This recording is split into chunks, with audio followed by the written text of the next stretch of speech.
আসসালামু আলাইকুম। ঝটপট গুঁড়া দুধের সন্দেশ তৈরি করে দেখাবো। অল্প উপকরণে অল্প সময়ে ঝটপট আপনারা ইনস্ট্যান্ট গুঁড়া দুধের এই সন্দেশগুলোকে তৈরি করে নিতে পারেন। একবার এগুলোকে এভাবে বানিয়ে খেলে বারবার খেতে মন চাইবে।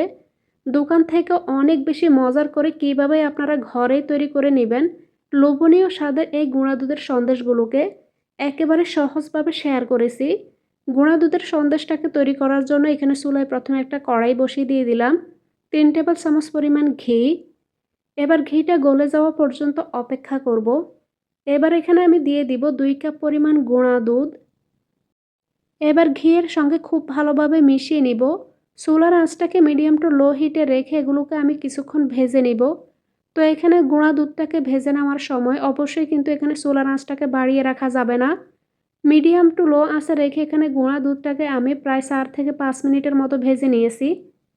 এবার এখানে আমি দিয়ে দিব আধা কাপ পরিমাণ চিনি।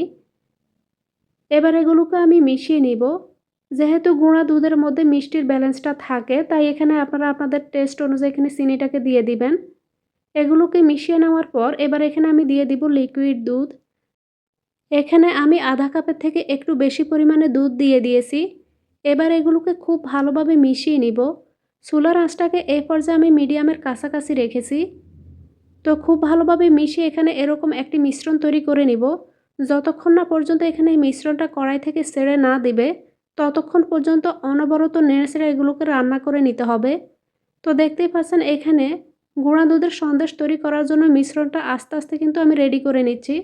যখন দেখবেন এখানে এরকম ছেড়ে দিয়েছে তখন বুঝবেন পারফেক্টভাবে গুঁড়া দুধের সন্দেশটা তৈরি করার জন্য মিশ্রণটা রেডি হয়ে গিয়েছে। তো এগুলোকে একটা বাটিতে নিয়ে নিলাম। আর এগুলোকে আমি এবার পুরোপুরি ঠান্ডা করে নিব। তো এখানে গুঁড়া দুধের সন্দেশগুলোকে তৈরি করার জন্য মিশ্রণটাকে আমি পুরোপুরি ঠান্ডা করে নিয়েছি। এবার হাত দিয়ে এগুলোকে একটু মাখিয়ে নিব। এতে করে গুঁড়া দুধের সন্দেশগুলোর এখানে ফিনিশিংটা ভালো আসবে। আপনারা চাইলে পুরোপুরি মিশ্রণটাকে ঠান্ডা করে নিতে পারেন, আবার চাইলে হালকা কুসুম গরম থাকা অবস্থাতে এগুলোকে বানিয়ে নিতে পারেন। এবার এই মিশ্রণটাকে আমি 2 ভাগ করে 1 ভাগ এখানে সরিয়ে রাখলাম। বাকি অর্ধেকটার মধ্যে এখানে আমি কিছু ড্রাই ফ্রুটস বা বাদাম কুচি ব্যবহার করব। এখানে আমি কাজু বাদাম, কাঠবাদাম, পিস্তাচিও বাদাম আর 3টি খেজুর ছোট ছোট করে কেটে নিয়েছি। এবার এগুলো দিয়ে খুব ভালোভাবে সন্দেশের এই মিশ্রণের সঙ্গে আমি মিশিয়ে নিব। আপনারা সন্দেশগুলো তৈরি করতে চাইলে সন্দেশের পুরো মিশ্রণের সঙ্গে আপনারা বাদাম কুচিগুলো দিয়ে এখানে আপনারা সন্দেশটা তৈরি করতে পারেন। তো খুব ভালোভাবে এগুলোকে আমি মিশিয়ে নিয়েছি। এবার বাদাম মিশিয়ে নেওয়া এই মিশ্রণটাকে এখানে আমি রোল বানিয়ে নিব। তো হাত দিয়ে এভাবে চেপে চেপে আমি একটি রোল বানিয়ে নিচ্ছি। আজকের এই সন্দেশটা এখানে আমি 2টি লেয়ারে তৈরি করব। তার জন্য এখানে আমি অর্ধেকটা পরিমাণ মিশ্রণের সঙ্গে এখানে বাদাম কুচি অ্যাড করেছি। তো এখানে রোলটাকে একটা সাইডে সরিয়ে রাখলাম। সন্দেশের বাকি মিশ্রণটাকে নিয়ে নিলাম। এবার হাত দিয়ে প্রথমে একটু মথে নিব। এরপর এটিকে আমি হাত দিয়ে চেপে চেপে এখানে আমি রুটির মতো করে এটিকে ছড়িয়ে নিব। আপনারা চাইলে এটিকে বেলুনে দিয়েও বেলে নিতে পারেন। তো হাত দিয়ে এভাবে চেপে নিলে দেখবেন খুব সহজে আপনারা এটিকে রুটির মতো করে ছড়িয়ে নিতে পারবেন। তো এখানে একটু লম্বাটে করে একটি রুটির মতো করে এখানে আমি হাত দিয়ে এভাবে ছড়িয়ে নিয়েছি। যেহেতু সন্দেশের মিশ্রণটা অনেকটাই নরম আছে তাই খুব সহজে আপনারা হাত দিয়ে এভাবে ছড়িয়ে নিতে চাইলে দেখবেন ছড়িয়ে নিতে পারবেন। তো এখানে আমি হাত দিয়ে এভাবে একটু লম্বাটে করে এটিকে ছড়িয়ে নিয়েছি। অতিথি আপ্যায়নে বা হঠাৎ করে মিষ্টি জাতীয় কিছু খেতে মন চাইলে গুঁড়া দুধের সন্দেশ আপনারা এভাবে বানিয়ে দেখতে পারেন।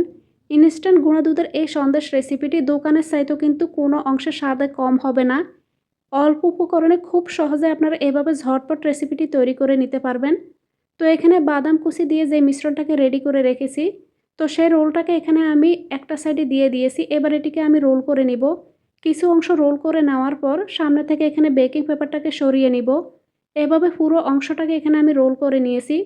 তো দেখে নিশ্চয়ই বুঝতে পারছেন এখানে রোল করে নেওয়ার কাজটা আমি কিভাবে করেছি। সম্পূর্ণটা এখানে রোল করে নেওয়া হয়ে গেলে 2টা সাইড থেকে এখানে অসমান অংশটুকু এভাবে আমি সমান করে চেপে চেপে সেট করে নিব। তো এখানে রোলটাকে আমি 2টা সাইড থেকে সমান করে এখানে সেট করে নিয়েছি।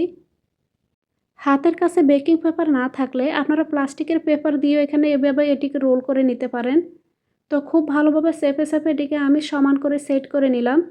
এবার আমি বেকিং পেপারটাকে এখানে একটা সাইড থেকে এভাবে পেঁচিয়ে নিয়ে আমি এটিকে নর্মাল ফ্রিজে প্রায় আধা ঘন্টার জন্য রেখে দিব। তো প্রথমে আমি রোলটাকে অন্যভাবে করেছি, এবার সরাসরি আমি এখানে রোলটাকে করে নিচ্ছি। তো এখানে সন্দেশের এই রোলটাকে আমি এখানে পেঁচিয়ে নিয়েছি।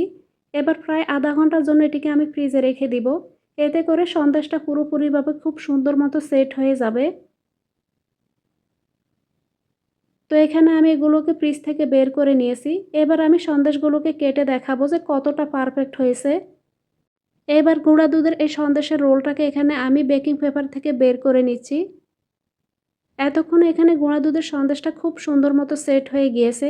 এবার এটিকে আপনাদেরকে কেটে শেয়ার করছি। তো খুব সাবধানে এখানে চাপাচাপি না করে খুব হালকাভাবে এভাবে কেটে নিতে হবে। এতে করে সন্দেশের শেপটা ভালো থাকবে। কত অল্প সময়ে ঝটপট এখানে গুঁড়া দুধের সন্দেশের এই রেসিপিটি তৈরি করে নিয়েছি। মুখে দিলে গলে যাওয়ার মতো গুঁড়া দুধের এই সন্দেশের রেসিপিটি আপনারা বাসায় একবার হলো বানিয়ে ট্রাই করে দেখবেন। কোনো ঝামেলা ছাড়াই আপনারা খুব সহজে ঝটপট গুঁড়া দুধের সন্দেশের রেসিপিটি তৈরি করে নিতে পারেন। গুঁড়া দুধের সন্দেশ এভাবে বানিয়ে একবার খেলে দেখবেন, দোকান থেকে কিনে খাওয়ার কথা ভুলে যাবেন। এভাবে বানিয়ে যাকেই খাওয়ান না কেন সবাই দেখবেন বারবার খেতে চাইবে। একেবারে সহজভাবে গুঁড়া দুধ দিয়ে সন্দেশ তৈরি করে দেখিয়েছি। আশা করছি গুঁড়া দুধের সন্দেশের এই রেসিপিটি আপনাদের অনেক অনেক ভালো লেগেছে। রেসিপিটি আপনাদের কাছে কেমন লেগেছে কমেন্ট করে জানাতে ভুলবেন না। সময় নিয়ে এতক্ষণ এই রেসিপিটি দেখার জন্য সবাইকে অনেক অনেক ধন্যবাদ। আপনারা চাইলে আমার চ্যানেলটি ভিজিট করে দেখতে পারেন। আমার চ্যানেলে আমি সব ধরনের রান্নার ভিডিও আপলোড দেই। আশা করছি রেসিপিগুলো আপনাদের অনেক অনেক ভালো লাগবে।